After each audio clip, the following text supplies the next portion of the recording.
Hi guys, I'm Peng Ru. Today I'll be sharing a case with you. This patient had just completed Invisalign treatment and was sent to me for a composite veneer on this tooth because it's still looking quite short. And also to replace this filling over here because it looks quite discolored and rough.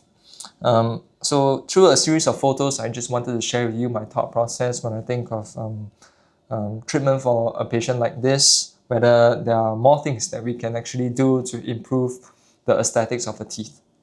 So something else that I could see is to do with this filling that we needed to replace. We can see how the midline is a little bit off. So maybe we need to do something to this tooth over here in order to make it a bit wider.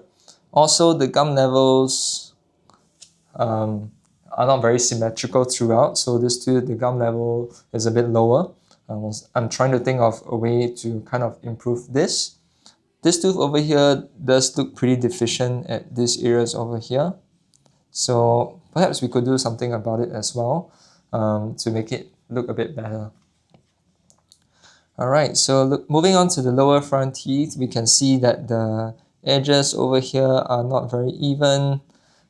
So my thought process is, can we do something to kind of even them out so they look a bit better through a combination of maybe fillings and also just smoothing some parts of her natural teeth to make it a bit flatter. Sorry, so back to the upper front teeth.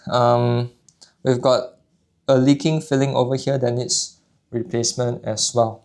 Okay, and back to the lower front teeth. We can see how there isn't much space to kind of just do fillings to even the edges out, which is why I did mention that we may have to try to smoothen out and polish off some of the patient's existing tooth structure to make everything even again. There were some issues happening on the back teeth as well. One of the common side effects after Invisalign treatment is the development of open bite at the back teeth. So when the patient bites down, some teeth at the back, they don't really touch. And that's what's happened to this patient. I think when something like that happens, we should try to refine the Invisalign treatment, but the patient was not very keen to do that. So we had to try to fix the open bite at the back with fillings as well. So actually from this view, what you can see is a little bit of a gap between these teeth on the left side, between the upper and lower. So treatment was not confined to the front teeth. There was some stuff that we had to do at the back as well.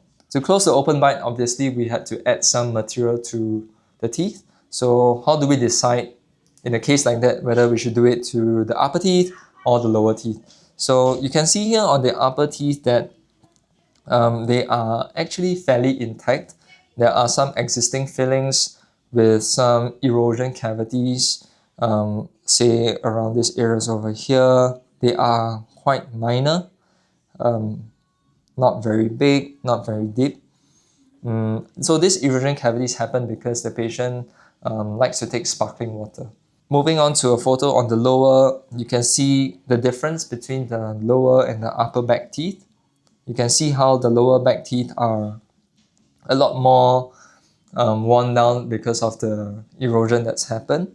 So these teeth over here, our aim is to build them back up so that they eventually come into contact with the upper back teeth a bit better and eventually close this open bite at the back. Yes, so I think that's about it for this case that I have.